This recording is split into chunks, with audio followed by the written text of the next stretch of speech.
Asian news में आपका स्वागत है। मैं हूं गणेश अग्रवाल और आप देख रहे हैं दमोह जिले की खबर। दमोह जिले के बांदकपुर में बनने वाले श्री जागेश्वरनाथ कॉरिडोर के लिए एक बैठक का आयोजन बांदकपुर में किया गया।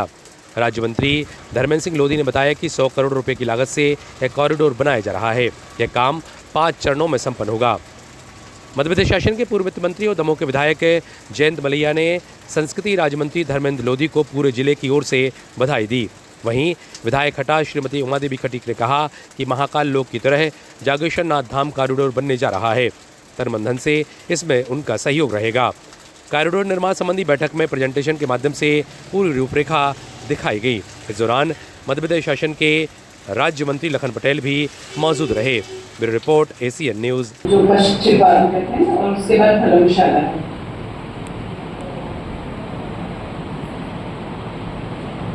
एक आए तो यहाँ आके मैंने अनाउंसमेंट किया कि हम यहाँ से विधायक बनेंगे, हमारी सरकार बनेगी तो हम यहाँ बांदकपुर में कॉरिडोर बनाएंगे और तभी आ गए और ये साथ में थे। और उसके बाद फिर जब चुनाव जीतने के बाद मैं भी उसी समय आया और आप भी उसी समय आया और हम दोनों ने फिर यहाँ जनता का आभार माना। और इत्तेफाक की बात है और बहुत खुशी की बात है कि मैंने अनाउंसमेंट किया, सरकार बनी और इस विभाग के संस्कृति विभाग के मंत्री धर्मेंद्र जी बने और पहली बार इन्होंने इसको कॉरिडोर का करार दिया।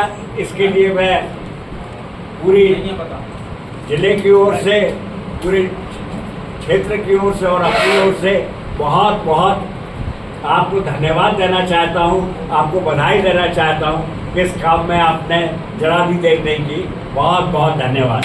मैं प्रणाम करता हूँ, नमन करता हूँ। आदरणीय जयंत भैया की भी बहुत समय से इच्छा थी कि यहाँ पर भगवान भोलेनाथ का एक जागेश्वर धाम विकसित हो।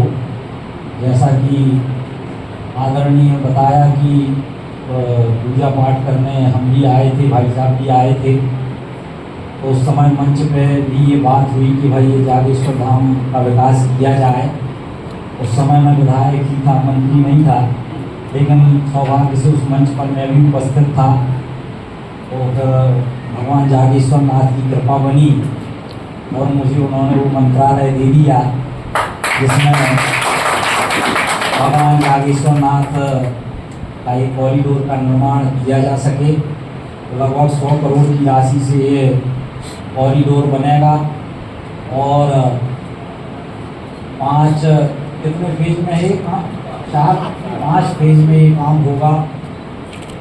और इसको अपन जैसे महाकाल लोक बना है उसी तर्ज पर इसको बनवाने का हमने प्रयास किया है। और अभी मैं आपको बता दूँ ये 100 करोड़ का जो प्रारंभिक है, अभी बहुत से उसके बाद भी और भी इस प्रोजेक्ट को अपन ने ऐसा रखा है कि और भी इस प्रोजेक्ट को अपन बढ़ाएंगे। तो निश्चित रूप से इस प्रोजेक्ट को धीरे धीरे और बढ़ाते हुए अभी ये काम हो जाए। और अपन ने इसमें वो एरिया लिया है क्योंकि जब ये बात आई कि बहुत सारा अतिक्रमण है उसको हटाना पड़ेगा। तो मैंने कहा कि अपन रोज से ना शुरू करके जहाँ का स्थान खाली है पहले हम उसको डेवलप करें। इसलिए ये जो डेवलपमेंट होगा किसी व्यक्ति को कोई परेशानी नहीं होगी, बिना परेशानी ये डेवलपमेंट हो जाएगा। और निश्चित रूप से विभिन्न तरह के ये कमर्शियल एरिया भी बने तो हमने दुकान निकालने के लिए भी बात की है। तो ये दुकानें भी निकलेंगी पर्याप्त संख्या में, लोगों को इसमें रोजगार भी मिलेगा, इसका भी ध्यान रखा गया है। तो भगवान भोलेनाथ की कृपा से ये काम जल्दी स्वीकृत होगा। कब हो जाएगा? व्यवसाय धार्मिक उसका कोई जुड़ाव है तो यहाँ की आवश्यकता है, आप हम लोगों से बेहतर समझ रहे हैं। पर बी प्रोफेशनल श्रीमती सुंदरी पुरोहित ने प्रोजेक्ट बनाया हुआ है यहाँ के लिए, सर के निर्देश पे, सर के सामने एक प्रेजेंटेशन उसका हुआ किया जा चुका है।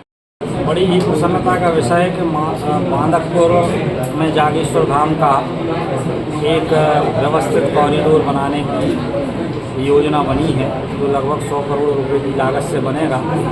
5 फेज में इसका काम होगा। उसी का प्रेजेंटेशन सभी जनप्रतिनिधियों के साथ, सभी समिति के सदस्यों के साथ देखा और लोगों ने इसकी बड़ी प्रशंसा की कि बहुत अच्छा काम, एक ऐतिहासिक काम होने जा रहा है।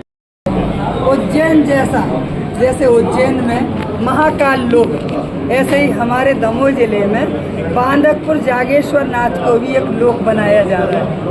उसमें आपका भी कुछ माननीय मंत्री महोदय जी के समक्ष और माननीय हमारे यहाँ के वयोवृद्ध विधायक माननीय श्री जयंत मलिया जी और माननीय श्री मंत्री लखन पटेल जी, उमा जी, कलेक्टर महोदय, सभी के समक्ष हमारे ट्रस्टियों के साथ में आज ये योजना जो है उसका प्रदर्शन किया गया।